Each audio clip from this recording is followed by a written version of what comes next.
Today we're going to be making DIY covered wagons using cardboard you have around your house.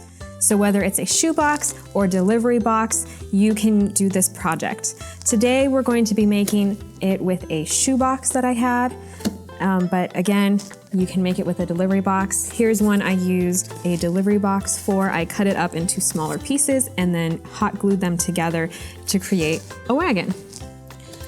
But today we're going to be using the shoebox. So I cut the top off of the shoebox and I decided to decorate the sides to have a bright, colorful wagon today.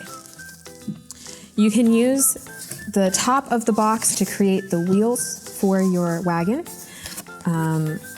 For what I did, I used a cup to trace circles to then cut out. But if you don't have anything that's the right size or that's perfectly circle, you can also create your own compass using something to mark your place and then a pencil or a marker to draw around. As long as there is a taut string tied between them, you can create a perfect circle. Now, I definitely recommend doing something to create perfect circles for this project, because if you try to freehand the circles, they will definitely turn out slightly different sizes and different shapes. And for your wagon to run smoothly, we definitely want them to all be the same.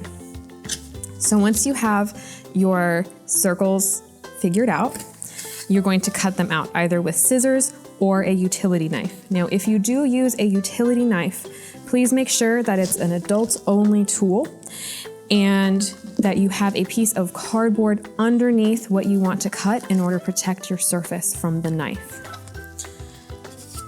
I have here 4 pre-cut circles that I use the cup to trace, and these will eventually go on the sides of my wagon today. You also want to make sure you have a cover for your covered wagon. So today I decorated a piece of paper with bright colors and patterns because, again, I want my wagon today to be bright and colorful. You can also use white and have it be more historically accurate. So the next step is to figure out where on your wagon you want your cover to be once the base is put together.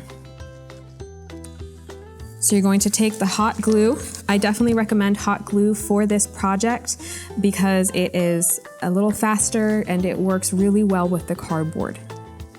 Just make sure that this is also an adults-only tool. These can get very hot. So you can run the glue along the edge.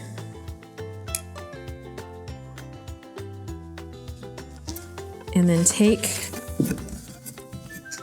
1/2. So make sure to press it down into the glue, making sure it doesn't get on your fingers and you don't burn yourself. And then you're going to do the same to the other side. And then you can use the hot glue again.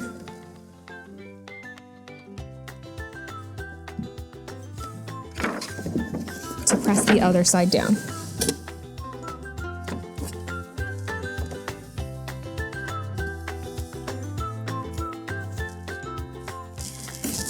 Once the cover is on, it's starting to look more like a covered wagon.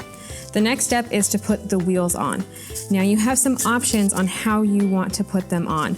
On the example here, I used bamboo sticks glued together to create axles for them. They're not functional wheels, but you could create a way to have them be functional wheels. For this example that I'm making today, I'm going to just glue them on to the sides like this, okay? So deciding where you want to place the wheels, you can put a big dollop of glue because the cardboard definitely needs more glue. And press it down and hold it for just a minute to let the glue set. As you're doing this project today, you can think about what life would have been if you were a settler moving across the country to places unknown in a covered wagon. A fun fact about covered wagons is that they actually did not travel inside of the wagon. The wagon was meant to hold all of their belongings, and they actually walked along behind or beside the wagon. So you can also imagine walking thousands of miles to reach your final destination.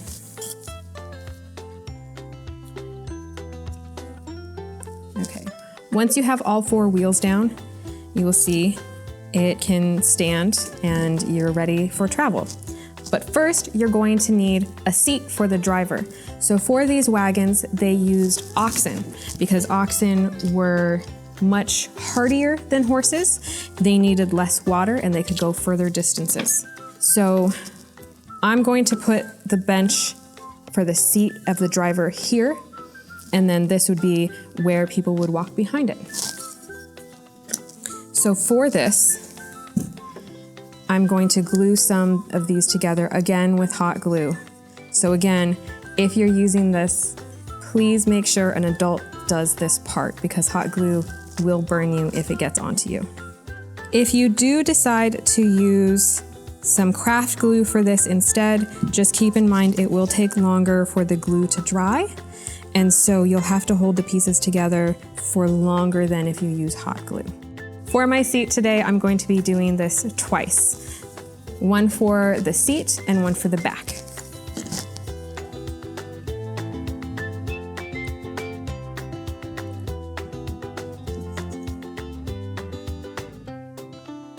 Once you have the seat and the back ready to go, you can decide on a placement of them at the front of your wagon.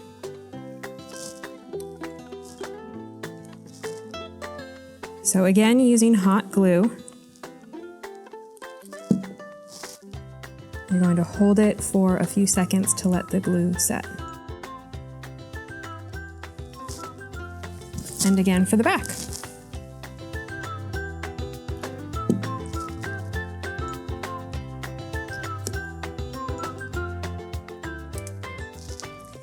And now you have a covered wagon. If you do this project at home, please tag the Haggin Museum so we can see how your wagon turned out.